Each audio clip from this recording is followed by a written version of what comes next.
Dear students, good morning all of you. आप सभी का एक बार फिर से सर्वोदय पब्लिक स्कूल की ऑनलाइन क्लासेस में स्वागत है। प्यारे बच्चों, अपन पढ़ रहे थे शांति व्यवस्था के संबंध में, जो राजनीतिक प्रमुख सिद्धांत है शांति व्यवस्था का, उसके संबंध में, जिसने अपन ने प्रारंभ की इसकी कुछ बातें पढ़ ली थी।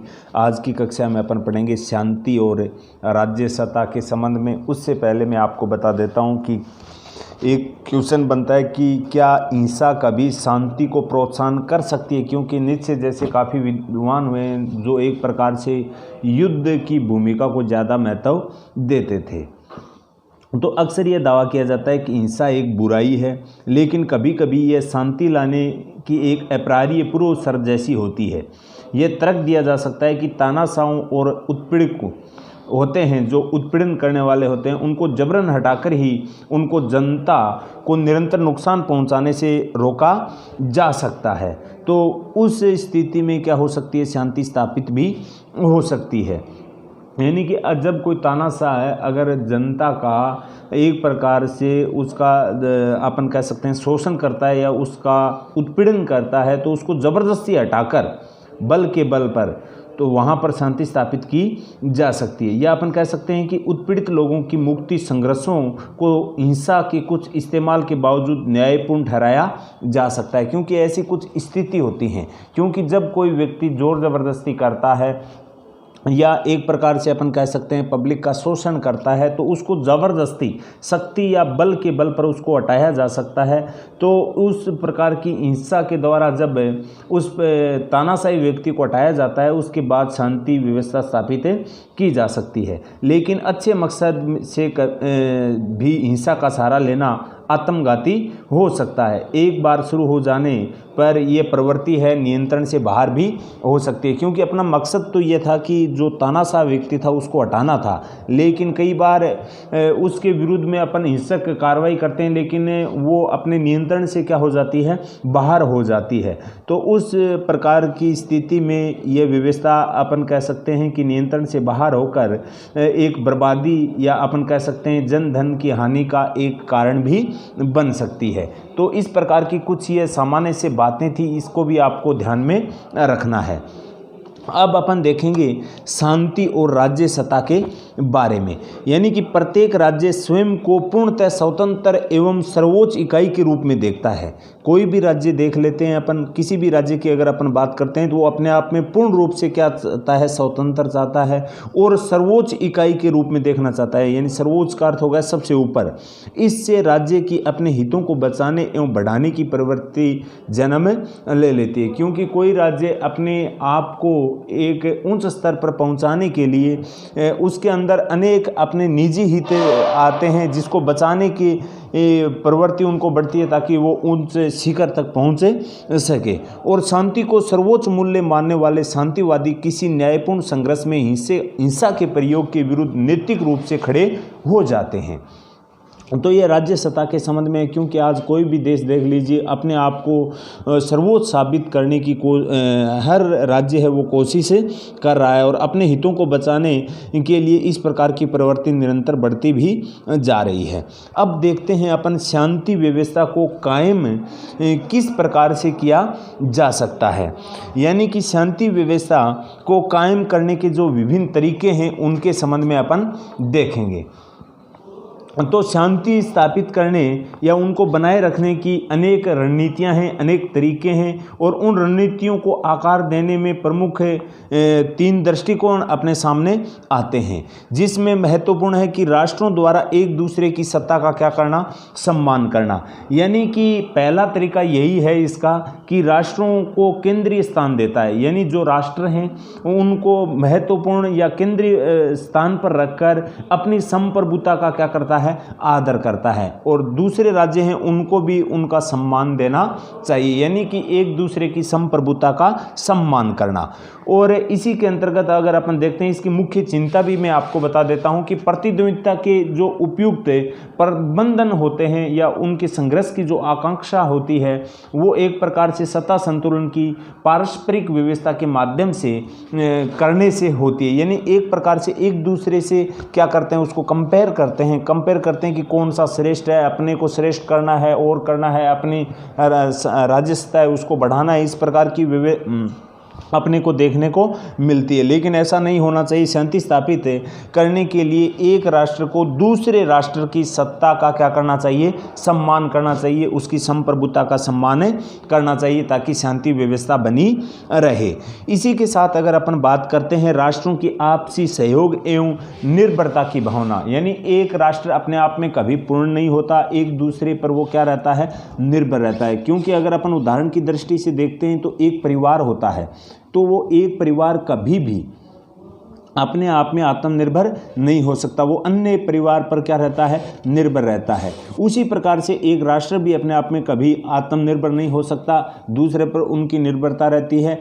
तो उनकी अपनी आवश्यकता को देखते हुए या अपनी आपसी सहयोग के संबंधों को देखते हुए आपसी सद्भावना या अपन कह सकते हैं भ्रातृत्व भावना के साथ आगे बढ़ना चाहिए, जिसको अपन बोलते हैं राष्ट्रों की आपसी निर्भरता व सहयोग की भावना के साथ। और तीसरा है वो समस्त विश्व को एक राष्ट्र बना दिया जाता है, अर्थात वैश्वीकरण की बात आती है, यानी पूरे विश्व को एक गांव के रूप में तब्दील कर देना ही क्या कहलाता है, वैश्वीकरण कहलाता है। तो वैश्वीकरण के अंतर्गत एक गांव की तरह पूरा संसार हो जाता है, तो उसी के अंतर्गत ये बात आती है कि समस्त विश्व को एक राष्ट्र के रूप में देखना। तो ये भी एक महत्वपूर्ण तरीका है। तो ये भी अपने को क्या रखना है, ध्यान में रखना है। यानी कि ये जो पहली दो पद्धतियां देखी हैं अपन ने, ये अलग हैं, क्योंकि तीसरी पद्धति है वो राष्ट्र आधारित व्यवस्था पर है। मानव इतिहास की जो एक अपन कह सकते हैं समाप्त प्राय अवस्था मानती है कि अधिराष्ट्रीय व्यवस्था का जो मानव अपन कह सकते हैं एक मनोचित्र बनाती है, वो वैश्विक समुदाय के एक प्रकार से अद्भुत और एक प्रकार से शांति की विश्वसनीय गारंटी मानती है। क्योंकि पूरा विश्व अगर एक हो जाएगा तो इस प्रकार से जो अशांति की बात आती है या जैसे युद्ध जैसी स्थिति होती है उससे दूर किया जा सकता है, इससे आपसी सद्भावना बढ़ती है। और वैश्वीकरण की इस चालू प्रक्रिया में राष्ट्रों की पहली से जो घट रही प्रधानता और संप्रभुता है वो और अधिक क्या हो रही है, क्षीण हो रही है। क्योंकि वैश्वीकरण का जो ज़्यादा प्रॉफिट है वो मिल रहा है, जो पावरफुल पहले से देश हैं उनको ज़्यादा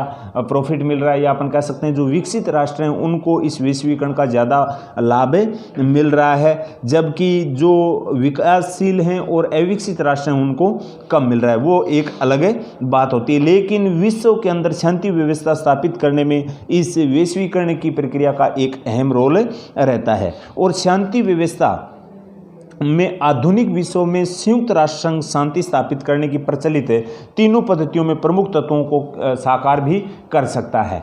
क्योंकि अपन अच्छे से जानते हैं फर्स्ट वर्ल्ड वार हुआ था, उसके बाद ये राष्ट्रसंघ की स्थापना हुई थी, लेकिन राष्ट्रसंघ है वो विश्व में शांति स्थापित करने में नाकामयाब रहा था, जिसकी बदौलत अपन देख सकते हैं पूरी दुनिया को सेकेंड वर्ल्ड वार की ओर धकेल दिया था। उसके बाद 24 अक्टूबर 1945 को विश्व में शांति व्यवस्था स्थापित करने के लिए यूएनओ की स्थापना की गई थी, अर्थात संयुक्त राष्ट्र संघ की स्थापना की गई थी। और वो इन तीनों अपन कह सकते हैं दृष्टिकोण या ये जो पद्धतियां प्रचलित है उनको एक प्रकार से साकार कर सकता है। अब देखते हैं अपन अपने सामने शांति स्थापित करने के संबंध में जो प्रमुख चुनौतियां आ रही हैं उनके बारे में।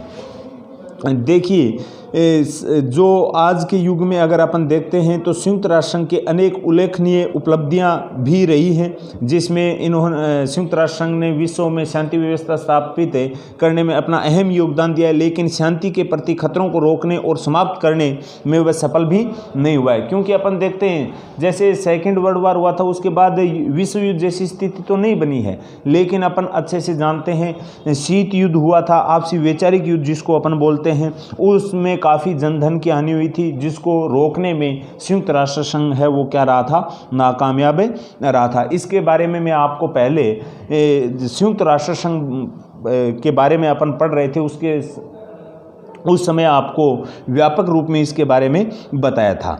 और दूसरी बात यह आती है चुनौतियों के संबंध में कि समकालीन विश्व में शांति को बढ़ावा देने का लक्ष्य को लेकर अनेक लोकप्रिय प्रयास भी किए जा रहे हैं कि यानी कि विश्व के अंदर शांति व्यवस्था किस प्रकार से स्थापित की जाए, उसके संबंध में अनेक प्रयास भी किए जा रहे हैं और इन प्रयासों को सामूहिक तौर पर शांति आंदोलन की संज्ञा दी जाती है। यानी जितने भी ये विश्व में शांति स्थापित करने के लिए जो आंदोलन किए गए हैं उनको कौन से आंदोलन के नाम से जानते हैं अपन? शांति आंदोलन के नाम से जानते हैं। और आज हमें शांति की खोज को राजनीतिक कार्रवाइयों के साधनों और उनके रूपों में रूप और लक्ष्य दोनों के रूप में उनको सम्मिलित किया जाना चाहिए। तो ये आज के युग में शांति स्थापित करने के संबंध में अनेक चुनौतियां भी मिल रही हैं, क्योंकि काफ़ी आंदोलन शांति स्थापित करने के लिए किए जाते हैं, लेकिन वो उग्र होकर एक प्रकार से हिंसात्मक प्रवृत्ति धारण कर लेते हैं, जिससे काफ़ी जनधन की क्या होती है?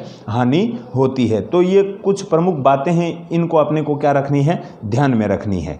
अब देख लेते हैं इसके संबंध में कुछ बातें आई थी, उसके जो शब्दावली हैं उनके अर्थों के बारे में देख लेते हैं। जैसे नक्सलवाद, कि नक्सलवाद अपन किसे कहेंगे? समाज में जब एक जाति वर्ग या समुदाय के लोगों द्वारा दूसरे जाति वर्ग या समुदाय के लोगों के साथ उनकी जाति वर्ग या समुदाय के आधार पर जो भेदभाव किया जाता है, जिसको अपन क्या कहते हैं? नस्लवाद कहते हैं। यानी कि नस्लवाद हो गया एक प्रकार से एक जाति वर्ग समुदाय के लोगों द्वारा दूसरे जाति वर्ग समुदाय के लोगों के साथ उसकी जाति वर्ग समुदाय के आधार पर जो भेदभाव किया जाता है उसको अपन क्या बोलते हैं? नस्लवाद बोलते हैं। तो ये परिभाषा अपने को ध्यान में रखनी है कि नस्लवाद किसे कहते हैं? कि समाज में जब एक जाति वर्ग या समुदाय के लोगों द्वारा दूसरे जाति वर्ग या समुदाय के लोगों के साथ उसकी जाति वर्ग या समुदाय के आधार पर जो भेदभाव किया जाए उसे अपन क्या कहते हैं? नस्लवाद कहते हैं। एक आता है यूनिसेफ।